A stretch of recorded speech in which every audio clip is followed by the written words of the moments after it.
Al igual que en la pared anterolateral, en la pared posterior del abdomen se distinguen entre fascias o membranas tendinosas de inserción y fascias de revestimiento.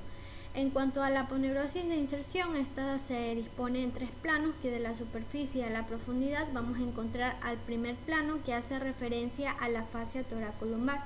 ¿Pero qué es la fascia toracolumbar? Esta es una estructura de tejido conjuntivo que va a estar formado por tres láminas, que son la lámina anterior, la lámina media y la lámina posterior.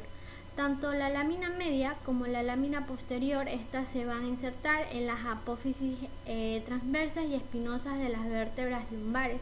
Además, se va a crear un rafe que va a servir de anclaje a los músculos abdominales anterolaterales, que recordemos son el músculo oblicuo externo e interno del abdomen y el músculo transverso del abdomen. ¿Y en qué va a ayudar esta fascia? Esta fascia va a ayudar a la estabilidad lumbopélvica, sacroiliaca, a la postura estática y al movimiento. Una vez entendida esta parte, podemos decir que el primer plano va a corresponder a la lámina posterior de la fascia toracolumbar, que constituye la aponeurosis del músculo dorsal ancho, que tiene una forma triangular con una base medial y se va a extender verticalmente desde la apófisis espinosa de la séptima vértebra torácica hasta la última vértebra sacra.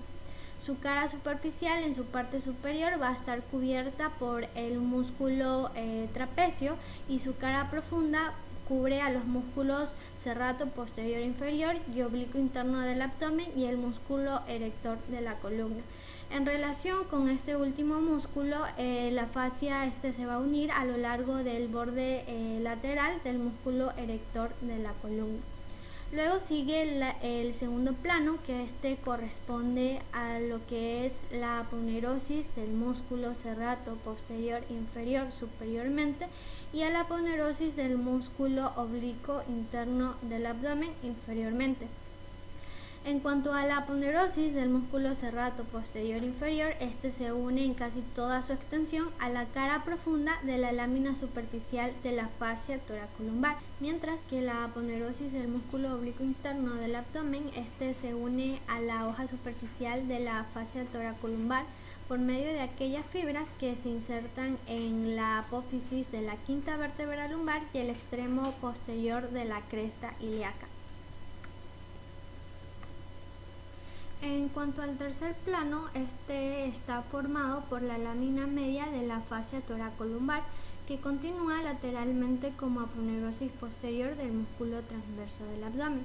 Esta aponeurosis está reforzada por una serie de fascículos fibrosos que irradian desde el vértice de las apófisis costales de las vértebras lumbares hacia la cara posterior de la aponeurosis del músculo transverso del abdomen. Y aquí vamos a encontrar un triángulo que se denomina triángulo lumbocostoabdominal, que es un espacio triangular que va a estar limitado lateralmente por el borde lateral del músculo erector de la columna, medialmente por el borde posterior del músculo oblicuo interno del abdomen y superiormente por la duodécima costilla. En esta área, la aponeurosis posterior del músculo transverso del abdomen va a entrar en contacto directo con el músculo dorsal ancho y aquí se va a localizar un punto débil de la pared por el cual puede producirse una variedad de hernia lumbar. Por último, tenemos a las fascias de revestimiento. Entre los planos que se superponen vamos a encontrar capas de tejido conjuntivo, que estas van a constituir las fascias de revestimiento de los músculos cuya superficie se superpone. Entre estas fascias de revestimiento, en un plano profundo, vamos a encontrar a las fascias del músculo cuadrado lumbar y del músculo iliopsoas.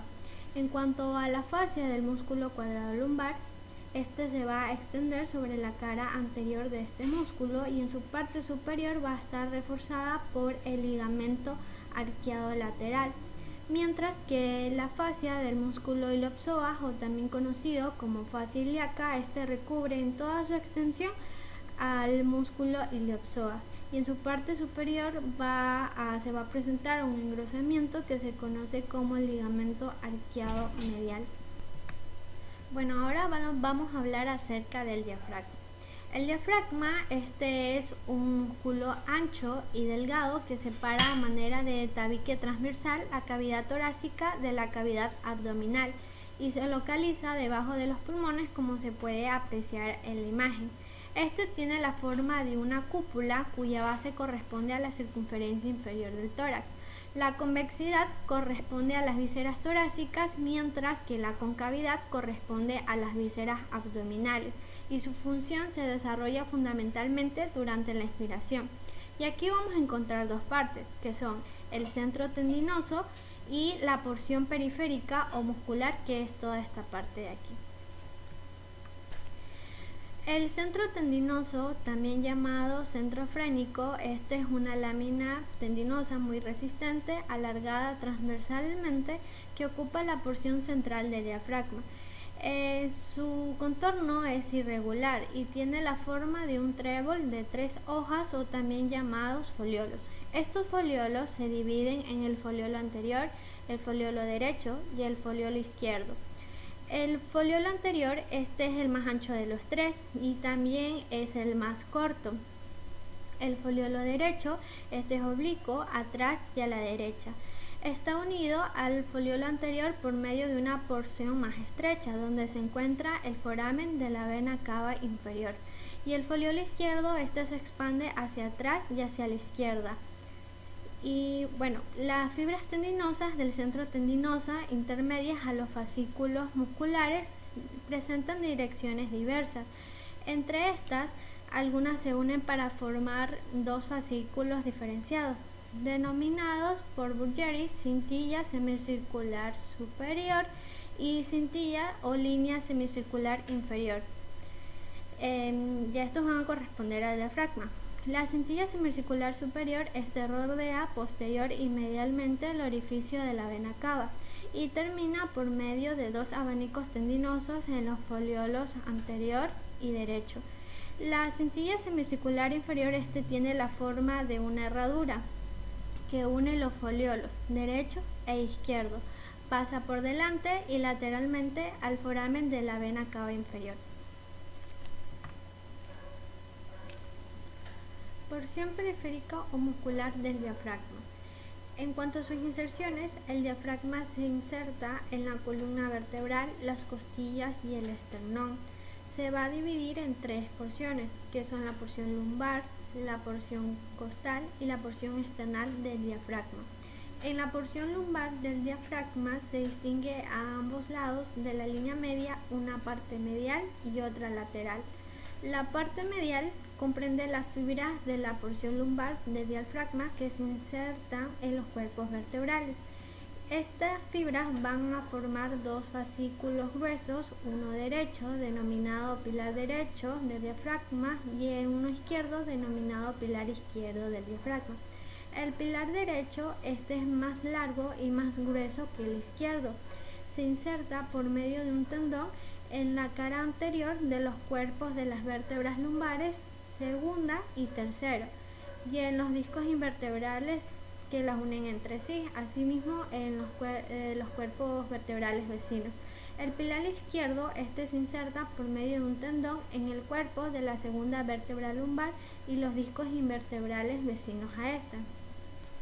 En cuanto a la parte lateral, esta es una lámina muscular cuyas fibras se insertan en el ligamento arqueado medial, o también conocido como arco del músculo psoas, el cual se inserta en las caras laterales de los cuerpos de las vértebras L1 y L2 hasta la apófisis transversa de la vértebra L1.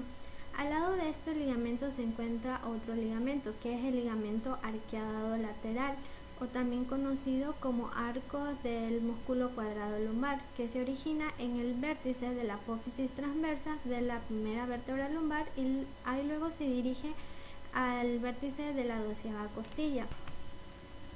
En cuanto a la porción costal, esta consiste en tiras musculares anchas que se fijan a las superficies internas de los 6 cartílagos costales inferiores y sus costillas adyacentes a cada lado. Esta porción forma las cúpulas del diafragma y se entrelaza con las fibras del músculo transverso del abdomen. En cuanto a la porción external, sus inserciones se fijan sobre la cara posterior de la apófisis sifoides por medio de dos fascículos, a veces separados por el hiato de Marfan.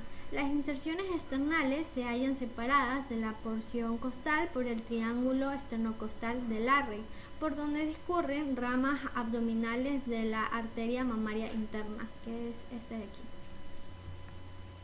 Orificios del diafragma. El diafragma presenta tres grandes orificios atravesados por la vena cava inferior, la aorta y el esófago. Estos orificios son el orificio de la vena cava, que está situado en el centro tendinoso en la unión de los foliolos derecho y anterior. Es elíptico y mide aproximadamente 3 centímetros. Está limitado posterior y medialmente por la cintilla semicircular superior y anterior y lateralmente por la cintilla semicircular inferior. El hiato aórtico es fibroso, está rodeado por un arco tendinoso formado por los tendones de los pilares del diafragma. Por él pasan la aorta y el conducto torácico. El hiato esofágico es muscular, tiene una forma elíptica y por él atraviesan el esófago y los nervios vagos. También vamos a encontrar los orificios diafragmáticos por donde pasan el tronco simpático, los nervios esplánicos, las venas ácigos y hemiácigos. El tronco simpático, que es este de aquí, atraviesa el intersticio comprendido entre los pilares y la lámina muscular procedente del ligamento arqueado medial. Los nervios esplánicos, que encontramos los mayores y los menores, los mayores estos van a pasar por el intersticio comprendido entre el fascículo principal y el fascículo accesorio de cada uno de los pilares, mientras que los menores generalmente penetran en la cavidad abdominal por el intersticio del diafragma. La raíz medial de la vena ácigos a la derecha y la raíz medial de la vena ácigos a la izquierda, que no se aprecian aquí en la imagen, pero estas van a pasar por el orificio de los nervios esplánicos mayores y raramente por lo que es el hiato aórtico. Acción del diafragma. El diafragma es un músculo inspirador. Cuando el diafragma se contrae, tanto los músculos pectorales menores como los músculos intercostales, estos presionan las costillas hacia afuera y por lo tanto la cavidad torácica se expande y el aire entra a los pulmones a través de la tráquea para llenar así el vacío resultante. Cuando se relaja, el diafragma adopta su posición normal, los pulmones se contraen y el aire se expele. Además, al contraerse ejerce presión sobre el abdomen y de esta manera ayuda al tránsito gastrointestinal. En cuanto a su irrigación e inervación, el diafragma va a estar irrigado por las arterias diafragmáticas superiores e inferiores, las arterias intercostales y la arteria musculofrénica. En cuanto a su inervación, va a estar inervado por el nervio frénico y los 6 últimos nervios intercostales. En cuanto a sus patologías, vamos a encontrar dos tipos, que son la parálisis ventración diafragmática, que esta consiste en la elevación anormal y permanente de una parte o de todo el diafragma sin presentar defectos de continuidad. Y las hernias diafragmáticas, estas consisten en la dilatación anómala de los orificios naturales del diafragma o la pérdida de continuidad del mismo, lo cual puede provocar el paso de estructuras abdominales a la cavidad torácica, y estas pueden ser congénitas, adquiridas o traumáticas. Entre los tipos de hernias diafragmáticas tenemos a la hernia de Bok-Talet, que afecta al costado y la parte posterior del diafragma, la hernia de Morgagni, que afecta a la parte frontal del diafragma, y por último la hernia hiatal, que ocurre cuando la unión gastroesofágica se desplaza hacia el tórax a través del hiato esofágico. Y aquí hay una imagen, he puesto dos imágenes, en donde la imagen de un bebé con diafragma normal y la imagen del mismo bebé con la hernia diafragmática, en donde los órganos que normalmente se encuentran en la cavidad abdominal se desplazan a la cavidad torácica, afectando a estos órganos y poniendo en peligro la vida del bebé. Gracias.